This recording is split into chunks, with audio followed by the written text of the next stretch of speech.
Après un an de prépa HEC, un diplôme de l'Institut supérieur de gestion et une année à l'Université Columbia, New York, Elsa Vecchi entre à Europe 1 en 1994. Elle est dans un premier temps chroniqueuse dans l'émission hebdomadaire consacrée au cinéma, Ciné Palace, et journaliste à Europe Midi. Session d'info co-présentée par Jean-Luc Delarue et Michel Grossior.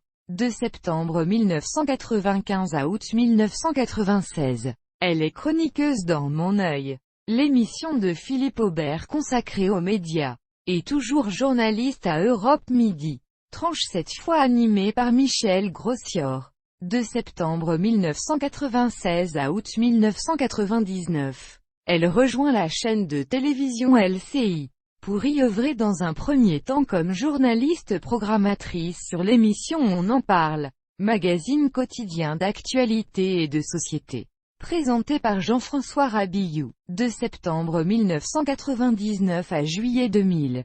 Elsa Vecchi est chroniqueuse cinéma pour l'émission On en parle, aux côtés d'Alain Kruger, et responsable de la quotidienne On en parle, co-présentée par Laurence Ferrari et Jean-François Rabillou.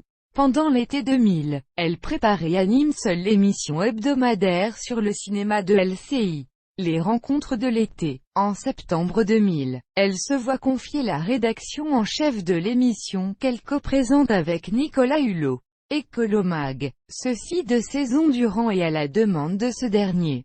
De septembre 2001 à juin 2002, Elsa Vecchi est responsable du magazine d'actualité et de société quotidien On en parle, présenté par Valérie Expert. De septembre 2002 à mars 2005. Alors qu'elle assure seule désormais la présentation et la rédaction en chef du magazine consacré à l'écologie, Écolomag, elle est parallèlement chroniqueuse musique de Ça donne envie, le talk-show culture hebdomadaire présenté successivement par Jean-François Rabillou et Nikos Aliagas, de janvier à juin 2005. Elle est responsable de la partie musique de l'émission culturelle quotidienne Blacko & Co. Elle présente une dernière saison d'Écolomag. De septembre 2005 à octobre 2007. Elsa Vecchi répond positivement à la sollicitation de France 5, qui lui confie la présentation de l'Atelier de la mode, magazine féminin du week-end de 26 minutes sur les tendances et la mode,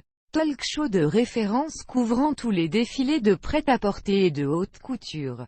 L'émission reçoit créateurs et artistes influents, notamment Christian Lacroix, Jean-Paul Goude, Jean-Baptiste Mondino, Chantal Thomas, etc. Elle poursuit durant une saison sa collaboration avec LCI, où elle assure la chronique Écolo, hebdomadaire dans le 7 à 9.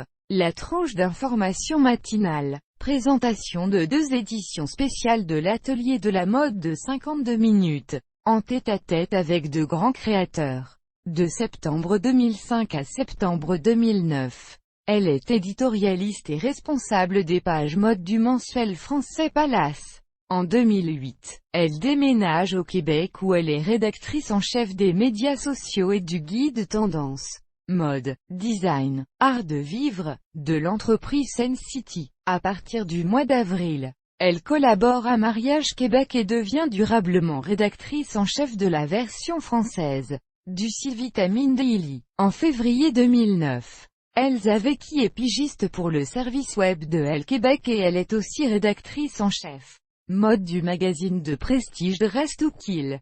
En septembre 2010, elle prend en charge jusqu'à aujourd'hui encore les pages mode du quotidien québécois Leader, La Presse. En novembre 2012, elle remporte le trophée du meilleur article mode d'un magazine ou d'un journal français, lors de la 4e édition annuelle des P&G Beauty Awards, à Toronto, pour un reportage dans Dress to Kill. En 2013, Elsa Vecchi devient rédactrice en chef et éditrice de Styliste Québec. AOL, site mode et beauté influe au Canada. En 2015, Elsa Vecchi lance pour le même groupe AOL HuffPost Québec Style, la section style de le Huffington Post Québec, qui en un an est devenue l'une des références mode et beauté au Québec. Elle en est la rédactrice en chef et l'éditrice.